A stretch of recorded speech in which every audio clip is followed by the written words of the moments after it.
Halo, assalamualaikum semuanya teman-teman. Lagi pada ngapain? Lagi pada santai aja kah? Ini aku lagi ada di Jakarta nih. Kebetulan ada tugas ke Jakarta dan tidak bareng sama anak-anak. So that's why aku bisa dengan tenang membuat podcast untuk episode ini. Episode ini sebenarnya terinspirasi dari salah satu pertanyaan teman gue di ASFM. Pertanyaannya sederhana sih sebenarnya, kayak dia ngerasa nggak puas gitu. Jadi pertanyaannya tuh gini, pernah nggak sih mbak lu nggak puas sama hidup kamu sendiri? Kayaknya hidup kamu tuh kayak belum optimal, belum ada pencapaian apa-apa, atau belum ngerasa sukses lah, semacam itu. Pernah nggak mbak gitu? Terus kalau pernah, apa sih yang kamu lakuin menghadapi hal itu gitu? Oke guys, ini pertanyaan pasti banyak banget teman-teman yang ngalamin, entah yang masih kuliah, entah yang masih sekolah, entah bahkan yang sudah bekerja. Ada banyak yang mengalami hal seperti ini. Ada yang bilang bahwa belum bisa ngebahagiain orang tua, belum sukses lah, apalah. So guys, gimana caranya agar kita bisa mengatasi perasaan seperti itu? Tetap simak dan dengerin podcast kali ini di podcastnya Self Healing bersama saya Ria Marliana. Nanti kita akan bahas dan kulik soal pertanyaan tadi, oke? So stay tune dan jangan lupa follow ya.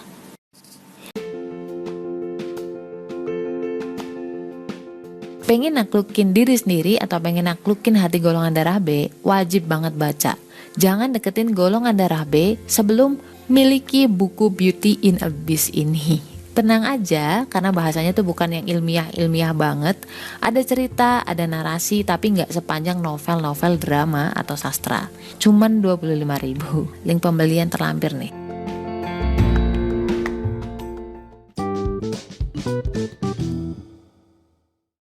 Oke guys, balik lagi. Kenapa jadi kayak YouTuber ya? Balik lagi ke pertanyaan tadi, kenapa banyak banget yang ngerasa bahwa aku kok nggak sukses-sukses ya, atau kayaknya kok aku belum bisa bahagiain orang tua ya. Sepertinya kayak, sebenarnya gini, kalau kita runut lagi, itu sebenarnya kita sedang dalam fase atau masa yang lelah sebenarnya. Jadi kayak kamu lari atau punya tujuan dan kayak kok nggak sampai-sampai sih gitu loh, kok lama ya gitu. Kamu mulai meragukan diri kamu sendiri gitu. Wajar, karena memang manusia itu sebenarnya tempatnya apa ya, kayak salah, tempatnya lupa, tempatnya mengeluh seperti itu. Itu manusiawi banget kok. Dan tenang aja, hampir semuanya pasti pernah ngalamin seperti itu. Karena apa, Tuhan ngasih perasaan kayak gitu tuh nggak ada, bukan berarti sia-sia atau nggak ada maksudnya sama sekali gitu. Hakikatnya itu Tuhan ngasih perasaan itu, perasaan semacam lelah, terus kayak kayaknya kok hidup belum optimal ya, kayak kok nggak sukses ya gitu. Itu tuh bukan tanpa maksud gitu loh, iya nggak? Hati kamu tuh sebenarnya lelah gitu, kenapa sih nggak sampai gitu, kenapa sih kayaknya nggak membuahkan hasil gitu.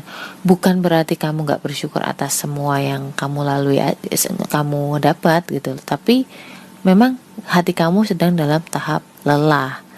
Nah ini sebenarnya ini krusial banget, titik krusial banget buat kita semua, buat kamu juga, karena once kamu menggunakan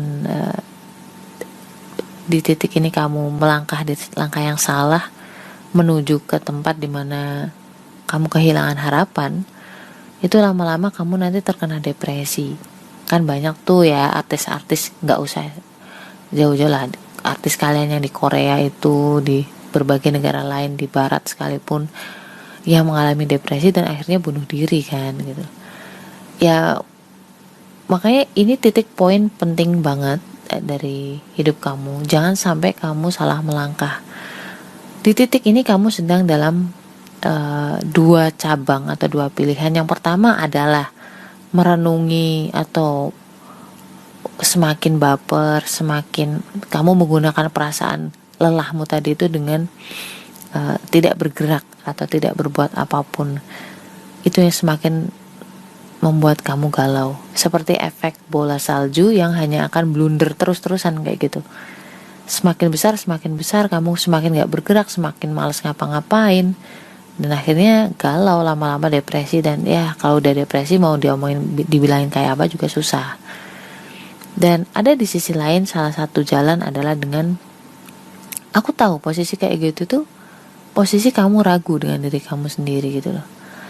Nah makanya ada yang orang bijak gitu yang mengajarkan saya, dan juga mungkin bisa kalian ambil hikmahnya, adalah kalian gunakan perasaan kamu itu, kebaperan kamu itu untuk semakin dalam berdoa, doanya semakin dalam, ibadahnya semakin kenceng, dan bergerak lebih lagi, dan berserah lebih lagi. Karena sebenarnya maksud dari lelahnya hati adalah ingin kembali ke Tuhannya gitu loh. Karena kan sebenarnya pemilik hati bukan pacar nih gitu. Pemilik hati bukan pasangan sebenarnya. Karena kamu punya pasangan pun bukannya tenang gitu, kadang-kadang ada yang malah bikin kamu semakin gak tenang gitu loh. Jadi memang kalau di antara dua pilihan tadi ya, saya sarannya ya gunakan perasaan kamu itu untuk semakin dekat sama Tuhan gitu loh. Berdoanya lebih dalam, lebih khusyuk, terus beribadahnya lebih lagi, lebih sering, lebih banyak lagi. Yang dulunya mungkin gak pernah puasa jadi puasa, kemudian berikhtiarnya lebih lagi. Biasanya orang malas-malesan, sekarang coba cari sampingan kayak gitu-gitu. Dan kemudian memasrahkan segalanya kepada Tuhan. Kenapa? Karena sebenarnya kamu itu kan ragu atas diri kamu sendiri nih. Kamu berpikir bahwa yang menjadikan kamu sukses, yang membahagiakan orang tua kamu adalah upaya kamu sendiri. Itu yang bikin kamu berat gitu loh.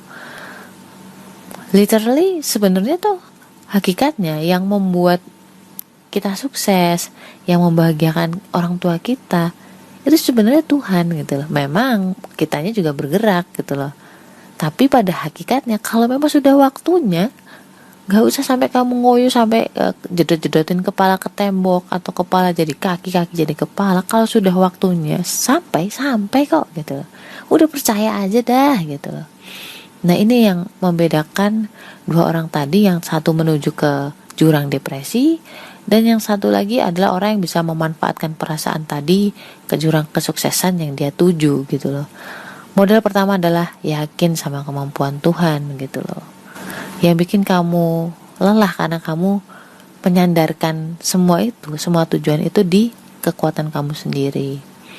Kalau kamu sadarkan semuanya kepada Tuhan, udah percaya aja lah. Kalau udah waktunya pasti sampai. Kalau udah rezekinya pasti dapat. Gitu aja. Minta aja semua sama Tuhan kok. Tuhan itu maha pengabul doa. Jangan pernah hilang harapan. Jangan pernah berputus asa. Doa itu atau keajaiban itu akan datang kepada mereka yang percaya. Dan ingat ya, salah satu pembatal doa itu adalah keraguan. Kira-kira gitu dulu ya teman-teman. Ini udah berapa menit ya? Udah 6 menit nih. Semoga apa yang saya sampaikan ini bermanfaat dan bisa menjadikan kita lebih kuat dan lebih dekat sama Tuhan. Gitu ya teman-teman. Oh iya, jangan lupa ya follow podcast Self Healing dengan Ria Marliana, karena insya Allah akan banyak sharing-sharing yang insya Allah bermanfaat buat kita semua. Oke teman-teman, gitu dulu episode kali ini. Assalamualaikum.